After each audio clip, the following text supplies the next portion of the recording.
എന്തൊക്കെ ചെയ്ത് ഉറക്കിയാലും ഉണ്ടല്ലേ, സ്വപ്നത്തിലെങ്ങാലും അയാൾ ഹെയർ പിൻ വളവ് കണ്ടോ ഒപ്പ ചാടി എണീക്കും. ഇതൊരു പ്രത്യേകതരം മാനസിക വിഭ്രാന്തിയാണ്. സൈക്യാട്രിയിൽ ഇതിനെ ഡ്യുവൽ പേഴ്സണാലിറ്റി അഥവാ ദ്വന്ദ്വ വ്യക്തിത്വം എന്നൊക്കെ പറയും. ഡോക്ടറെ, ഇയാളെ ഈ ഒരു അസുഖം കാരണം എനിക്കിപ്പോ എന്റെ തലയിൽ ഹെയർ പിൻ കുത്താൻ പറ്റാത്ത അവസ്ഥയായി. എങ്ങാലും ഞാൻ കുത്തിയ അപ്പ വെട്ടിച്ചിട്ടിട്ട് പോയി കളയും.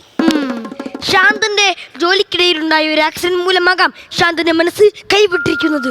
പക്ഷേ അതിന്റെ കാരണം കണ്ടെത്തി അതിനെ വേരോടെ പിടിതെടുത്തില്ലെങ്കിൽ KSRTCക്ക് ഒരു എംപയറിൽ ജീവനക്കാരന് നഷ്ടപ്പെടും. അപ്പൊ എനിക്കാ? നിങ്ങൾക്ക് ഭർത്താവ് പോയാൽ വേറെ ഭർത്താവിനെങ്കിലും കിട്ടും. പക്ഷെ ശമ്പളം ഇല്ലാതെ ജോലിയാണ് ഒരു ഡ്രൈവറിനെ KSRTCക്ക് വേറെ കിട്ടില്ല. എനിക്ക് KSRTCയുടെ കൂടെയെങ്കിലും നിന്നേ പറ്റൂ. എന്തായാലും അപകടം നടന്ന ദിവസം വരെ ശാന്തൻ ഈ അവസ്ഥയിൽ തന്നെ തുടരട്ടെ. അത് ഞാൻ മുഴുപ്പിരാന്തായി.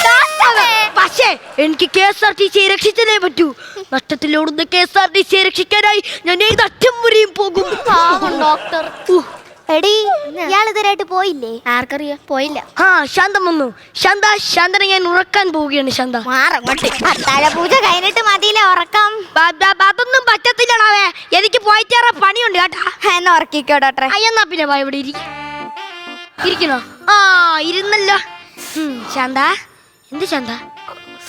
ഡോക്ടറെ, ശാന്തൻ ശാന്തമായി ഉറങ്ങാൻ പോവുകയാണ് കേട്ടോ. ശാന്തൻ മെല്ലെ ശാന്തന്റെ കണ്ണുകൾ അടയ്ക്കൂ ശാന്ത.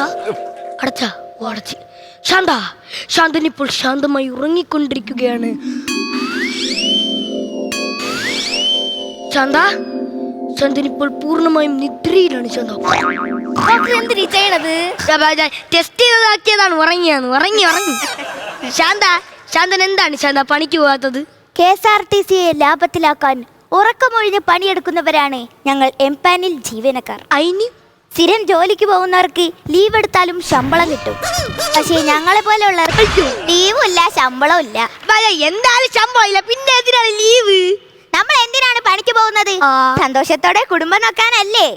അത് കിട്ടുന്നില്ലെങ്കിൽ പിന്നെ എന്തിനു നമ്മൾ ആ ജോലിക്ക് പോകണം? ഒരു ആക്സിഡന്റ് ഉണ്ടായാൽ പോലും രാഷ്ട്രീയ സ്വാധീനമുള്ളവരുടെ കൂടെ അവർ നിൽക്കൂ. നമുക്കൊക്കെയോ കൈനഷ്ടവും. വരുമാനമുള്ളൊരു ജോലി തന്നാൽ ശാന്തൻ പോകും. ഒന്നുമില്ല ശാന്ത, ഞാൻ ഉണർത്താൻ പോവുകയാണ്. അയ്യോ ഡോക്ടറെ, പേര് ശാന്തൻ എന്നാണ്, ജേക്കബ് എന്നല്ല.